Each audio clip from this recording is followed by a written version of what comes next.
So how you holding up, bro? It's good. I'm glad we're able to catch up, my man. Yeah, man, it's been busy, man. After our last conversation, I actually, in fact, I got an interview tomorrow with a new company. Been interviewed with two permanent clients, that's what I'm looking for.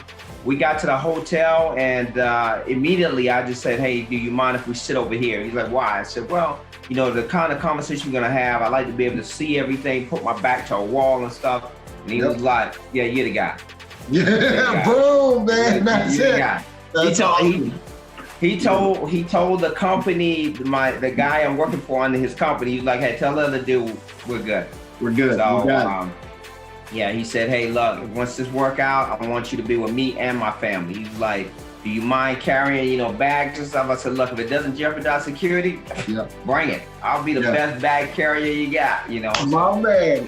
So, a lot of things that you talked about, really came to, evolution. And I think that you showing your situational awareness in a respectful manner, being like, hey, sir, do you mind if we sit over here so I can literally do the job I'm going to be doing for you? Exactly. Man, that was money. That's good, man. I just got a potential offer on the table for some international travel coming up next month. Nice. For an artist. So negotiations are going to start with management on Friday. And he wants me to jump on board as the actual team leader. Nice, my man. That's big. The first location is international. So I'm like, all right, well, here we go. So, got to go back to my modules and start looking up international travel and pocket advances and all that stuff. So, No, 100%, man. And now the game, the world's opening back up. We do a lot of stuff and the game can become one-dimensional, So during COVID, it was boom. It was I'm putting my residential teams in. We're doing some domestic travel, but it's all one-dimensional. And then all of a sudden you might find yourself, oh snap, I got to go do a single man advance internationally. And I haven't done this for a minute. And I think that's one of the hugest deliverables is you can literally go right back to the module. You have some advances I've already done. You can literally just go back in the classroom and be like, all right, sweet, fresh. Let me just hit this content that I have right here, and know that you're doing it, the way someone else who's doing it is doing it, and they know that it's done right, So that's huge, man. Yeah, and I picked up a, part-time client because he's an athlete. So when he's off season, he's here in Dallas. Nice. And so I picked that up recently too. So when he's back in Dallas, I'm jumping on that detail as well. So heck yeah, man. That's huge. You're winning, bro. That puts gas in my tank, man. I'm always happy to hear. I'm grinding, man. I'm grinding. I'm telling everybody about, the executive training day program, and trying to get people on board with that as well. And a lot of my guys are, really interested. It's just coming down to a budget thing. And I told them look, they'll work with you, I just got back into the country. I was in Costa Rica for a detail, so I just barely got back. Nice.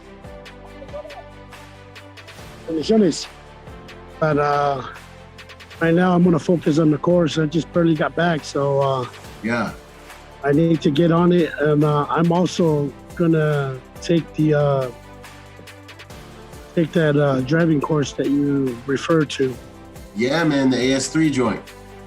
I know the one thing that you said is, for me, I take it in mind is knowledge is the key to unlock poverty. So, yes. Yeah, man. Knowledge is potential power, man. And then applying that knowledge is how we get that power, man. It's if you want a higher quality life, you got to make higher quality decisions. You want to make higher quality decisions, you got to get higher quality information, man. I appreciate you for opening this door for us and allowing us to learn the opportunity to be better at this. Thank you, man. That means a lot. That puts gas in my tank, man. It means a lot to see you guys getting value from this stuff.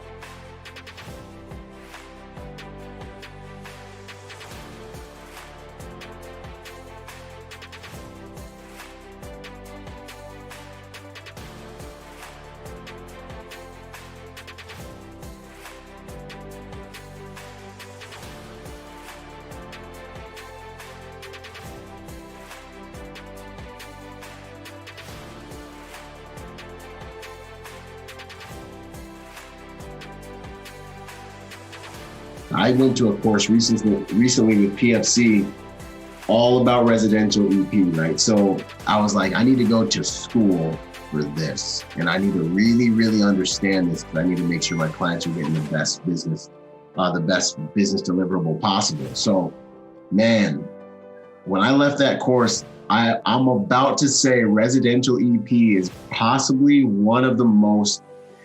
be one of the most difficult and dangerous positions on an EP detail, because you're at the client's residence. And this is just to give you perspective. When you're at the residence, what you're doing is amplified by the fact that you're at the client's you're at their home. So like, you might make a mistake with the client, out on the road, but you're still out on the road with the client.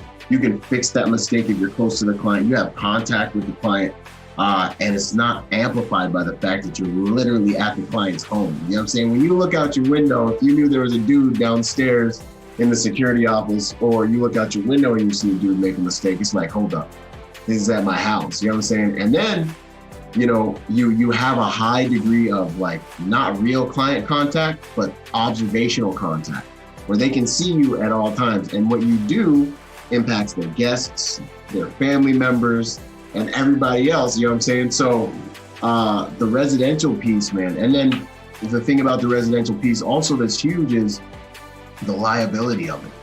The way you deal with someone on their property brings liability so much closer to the residents, brings it so much closer to the actual client than many times when you're at a venue or you're out on the road on public property.